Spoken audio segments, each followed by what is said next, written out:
Hey guys, welcome back to this channel. So in today's video, I thought to show you this JBL GO 2 speaker. So I received the speaker yesterday and I thought why not just make a video for you guys to show you if this speaker is worth it, if you should buy it or not, and all of that stuff. So without further ado, let's jump straight into it. So the first thing that's noticeable about the packaging of this speaker is the 5-hour battery life. So you can go up to 5 hours without charging this speaker, which is awesome if you are on the go.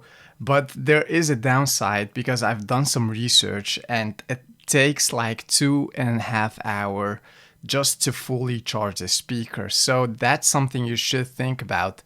If you are charging your speaker overnight, that shouldn't be any problem because you just plug it in and you go to sleep and the next day you have it fully charged.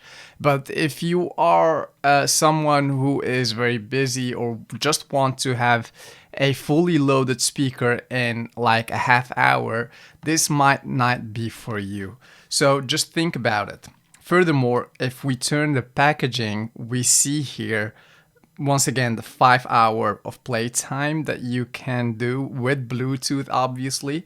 The fact that it's waterproof, there should be a side note on that because yeah, it is waterproof, but you cannot just throw it in the ocean and let it sink like 5 or 10 meters deep and expect it to work. Just be careful with that. Yeah, it takes some splashes, but just that, some splashes. And you can even use your voice to up and down the volume of the speaker, which is also awesome. So let's go ahead and unpackage this bad boy. So first of all, the unbox experience is decent. It's not great, but it's not bad as well. It comes in this plastic packaging, which what we should expect from the speaker. Furthermore, what we have in the box is the speaker itself.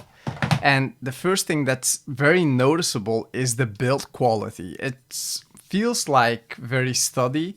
Obviously, it's made out of plastic, but at the same time, it's like it fits right in the hand palm.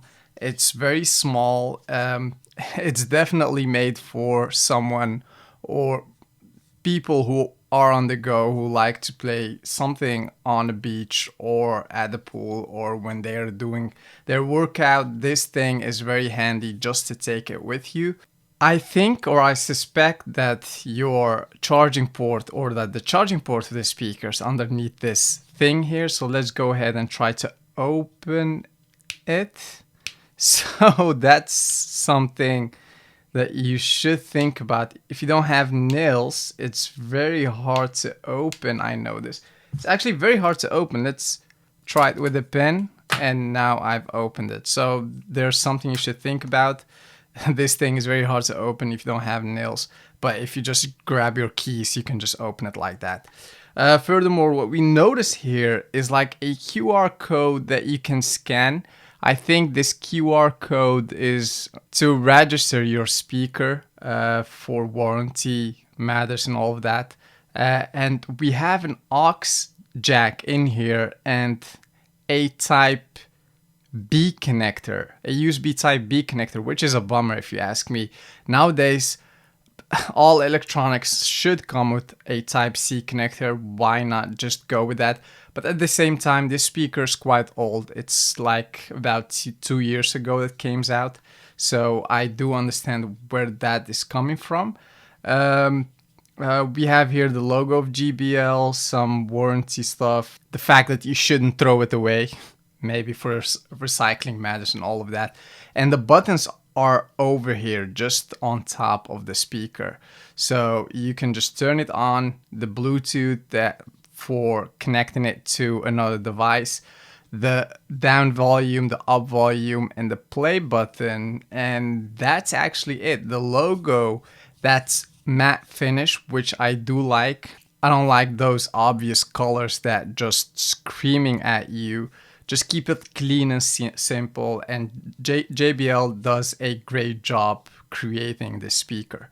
So I noticed that there was another packaging in here, and that's I guess the USB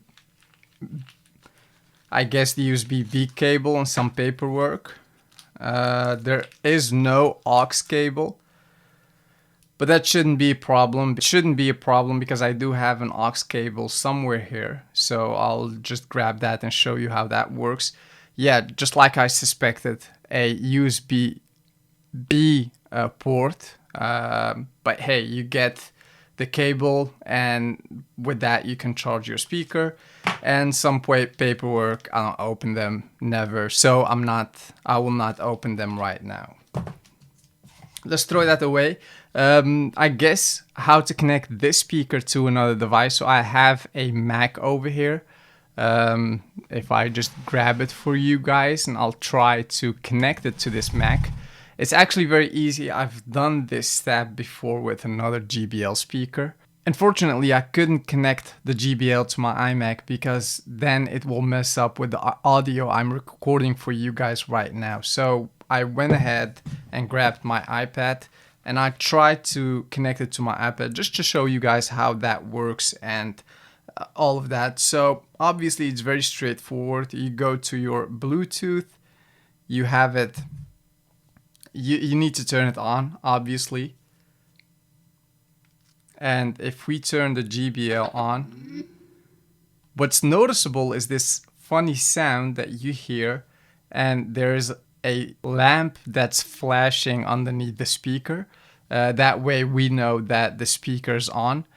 So you go ahead and connect it with Bluetooth by press and holding this Bluetooth button, and it should give you this sound. And at the same time, it will appear on your device. So just click on it. And by just hearing that sound, you know that your device is connected to the JBL. So let's go ahead and test it out. Hey guys, welcome back to this channel. So today's video is all about what to look for if you bought a second-hand iPhone, and especially the iPhone XS Max, because... So as you hear, the sound quality is actually very good. Hear that the voice quality is just phenomenal. Obviously, I'm used to hearing this sound from the iPad itself, and then the sound quality would not be great. So if you upgrade to this little boy, you definitely will hear a difference. But if you are coming from something more expensive, I bet you will not be satisfied with the sound quality of this one. But if you just want to have it for on the go, like I said, for if you go outside and go for a walk, or if you want to work out and listen to your favorite speaker, then this thing is definitely something you should go for. So I had the voice just by like 30%. If I turn it up all the way up to 100% and I play... I do have the XS Max and I've experienced this phone for about a year and a half, and I know exactly how this iPhone looks like when it just came out of Apple, and how it will look. If you just listen to the sound, it's very loud, but we are in a closed room, then the sound obviously will be very loud by itself.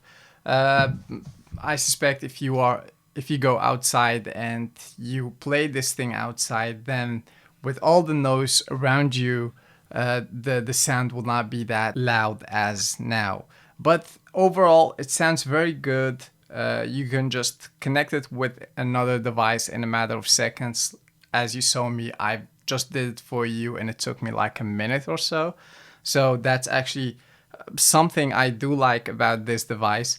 Furthermore, yeah, you can just bring it with you and not worrying about damaging this thing because it's very sturdy. It feels very sturdy in the hand, and that's also something I do like. And the price it depends. If you are in the US, then you will pay around $50 on Amazon. If you are somewhere else, yeah, just check out Amazon. I'll leave a link in the comment description below to check that out. Yeah, and that's actually it. My honest advice and my honest opinion about this thing. It sounds very great. If you don't have a speaker and you just want a cheap quality speaker, then you definitely should go for the JBL. That's actually it. That was my video. If you have any questions, just leave them in the comment section below. I'll answer all your questions. Give this video a big thumbs up, subscribe to my channel, and I'll see you in the next video. Bye.